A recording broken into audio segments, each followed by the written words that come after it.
1000 gold biscuits sports car. Latur नाम के गांव में बाबूराव रहता था।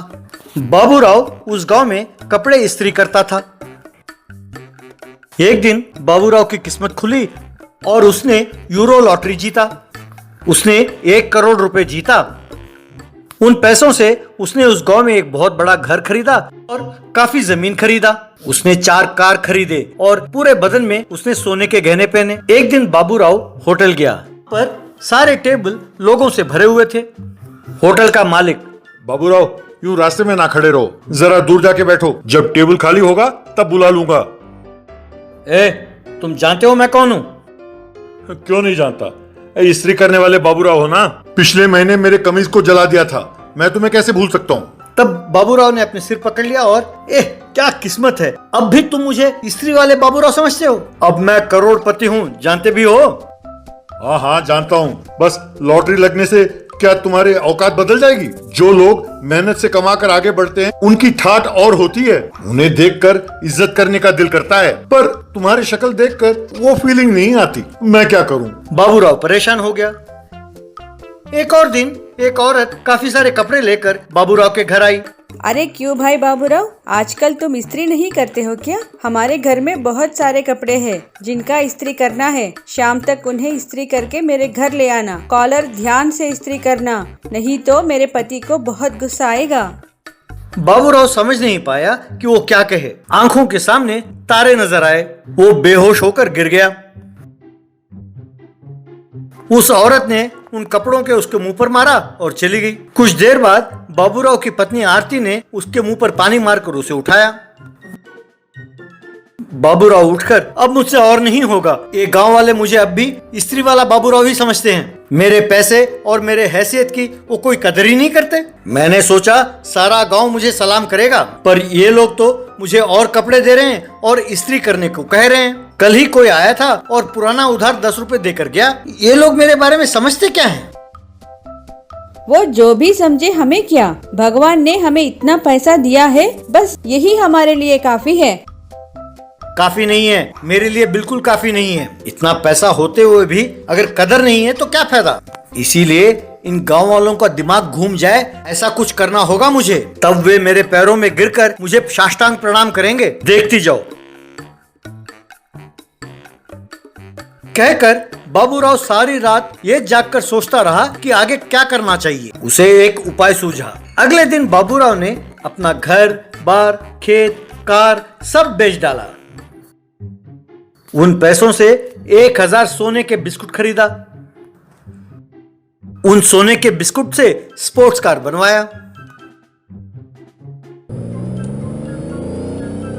उस कार को आरती को दिखाते हुए, अब देखो ये दुनिया का सबसे कीमती स्पोर्ट्स कार है। ये चलता फिरता सोना है। इसे देखकर गांव वाले की आंखें खुली की खुली रह जाएंगी। आरती ने सिर पीट लिया। बाबूराव उस गोल्डन स्पोर्ट्स कार को लेकर गांव में आया। सब उस कार को बड़े अजीब से देख रहे थे। ये देखकर बाबूराव गर्व महसूस करने लगा। बाबूराव ने गांव के बीचों बीच आकर कार को रोका। वो उस कार के साथ सेल्फी लेने लगा। तब एक व्यक्ति आया और, ये क्या है बाबूराव, कार को इतना बेकार सा रंग डाला? अरे यार, कारों के लिए तो ब्लैक, व्हाइट, रेड ऐसे साधारण कलर ही अच्छे लगते हैं। ये सुनहरा रंग बहुत गौड़ी लगता है। तुम तो इस्त्री बॉक्स के बारे में ही जानते होगे, कारों के बारे में बेचारे तुम क्या जानो। बस बस बकवास बंद करो। ये गोल्डन कलर नहीं है, प्योर गोल्ड से ये बनाया है कार। इसकी कीमत 20 करोड़ रुपए है। अच्छा, यदि तुम ना बताते तो मैं नहीं जान पाता, क्योंकि तुम चला कर लाए तो मेरे मन में ये ख्याल ही नहीं आया। अब बुरा ना मानना बेटा। तब बाबूराव ने सिर पकड़ लिया। इतने में एक भैंस वहां आई और उसने उस कार के ऊपर गोबर कर दिया। हटो, तुम्हें गोबर करने के लिए मेरी गाड़ी मिली थी। ये देखकर वहां खड़े लोग जोर से हंसने लगे। बाबूराव को बहुत अपमानित महसूस हुआ। उस रात को बाबूराव ने उस गाड़ी को अपनी झोपड़ी के सामने खड़ी की और झोपड़ी के अंदर सो रहा था। आधी रात को एक चोर वहां आया और उस गाड़ी को लेकर चला गया। अगले दिन सवेरे बाबूराव और आरती दोनों बहुत परेशान थे। बाबूराव ने जाकर पुलिस स्टेशन में कंप्लेंट लिखवाई। क्या 1000 सोने के बिस्कुट का तुमने कार बनवाया? तब तो तुम्हें इस जन्म में वो कार नहीं मिल सकता। उस चोर ने अब तक उस कार को पिघलवा कर फिर से सोने के बिस्कुट में बना दिया होगा। कार को तो उसके चासिस नंबर से हम ढूंढ सकते हैं, पर सोने के बिस्कुट कैसे पता लगेगा कि ये तुम्हारा है कि उसका? वो बिस्कुट तो आज शाम तक दुबई भी पहुंच जाएगा। अब तुम उसे भूल ही जाओ। बाबूराव को लगा कि उसके पैरों तले जमीन खिसक गई। तब उसे अपनी गलती का एहसास हुआ। अगले दिन से बाबूराव ने फिर से इस्त्री करना शुरू किया।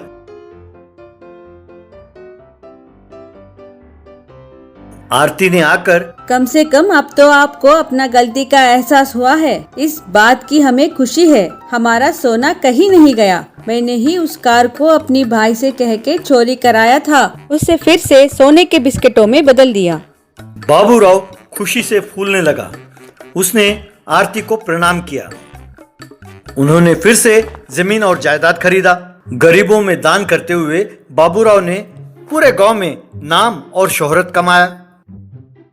लॉकर। चमनपुरा नाम के गांव में राजा बाबू नाम का एक बूढ़ा रहता था। उसका कोई सगा संबंधी नहीं था। वो हमेशा जवानों की तरह कपड़े पहनकर बड़े शौक से निकलता था। बाइक पर सवार होकर जाना,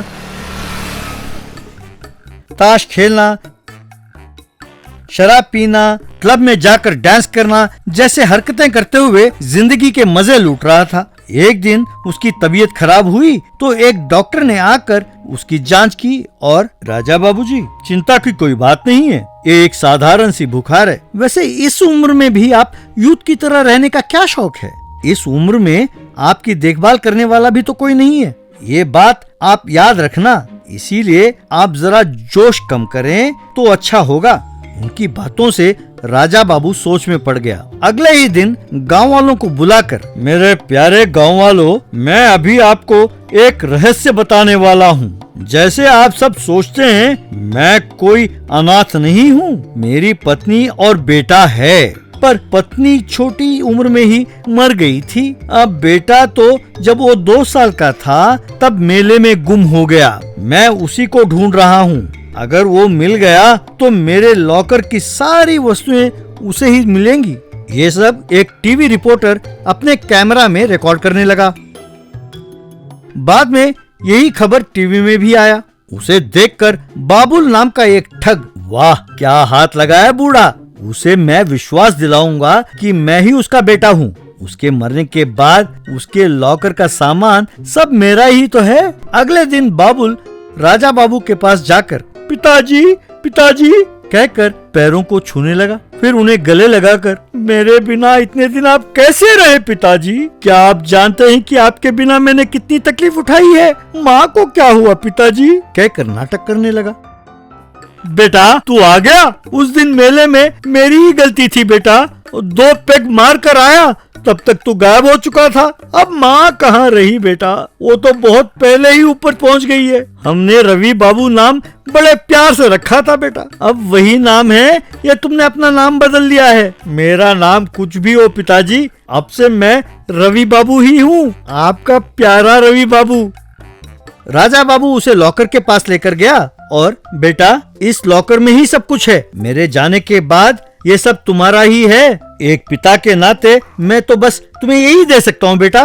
पिताजी आपका दिल कितना बड़ा है। आंखों के सामने बेटा नहीं था, आप तो ये भी नहीं जानते थे कि वो आएगा या नहीं, पर फिर भी उसके लिए यानी मेरे लिए सब कुछ संभाल कर रखा है। आई लव यू पिताजी। उस दिन रात को ये बूढ़ा जल्दी नहीं मरने वाला। इसे मार डाला तो पुलिस केस हो जाएगा। भाई कुछ ना कुछ करके उस लॉकर को खोलना चाहिए, ऐसा उसने सोचा।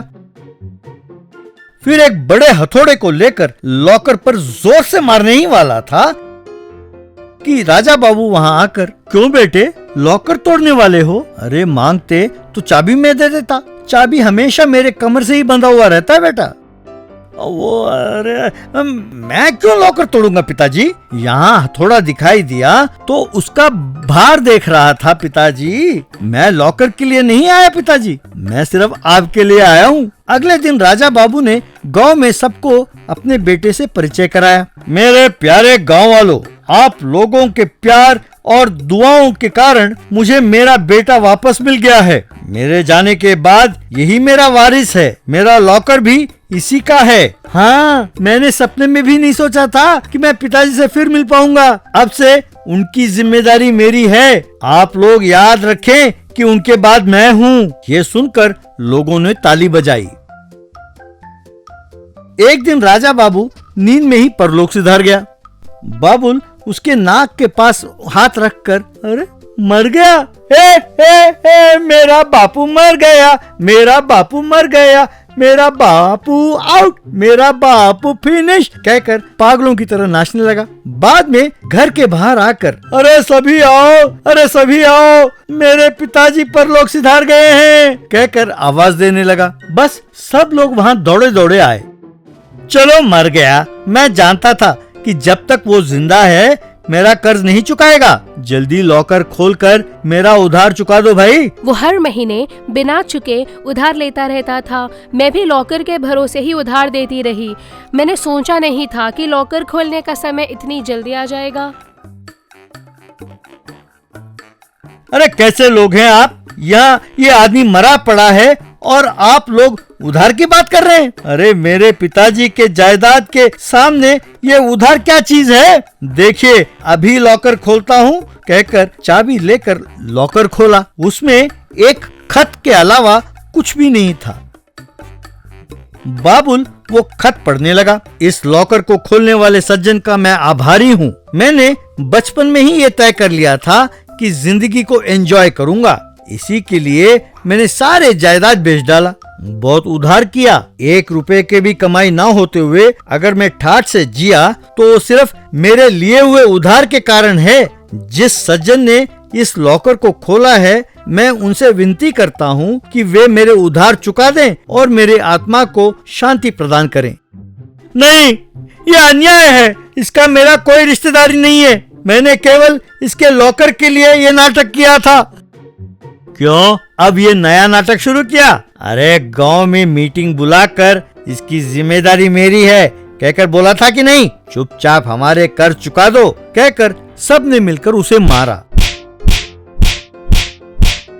इस तरह बाबुल उन गांव वालों का उधार चुकाते चुकाते उसी गांव में रह गया।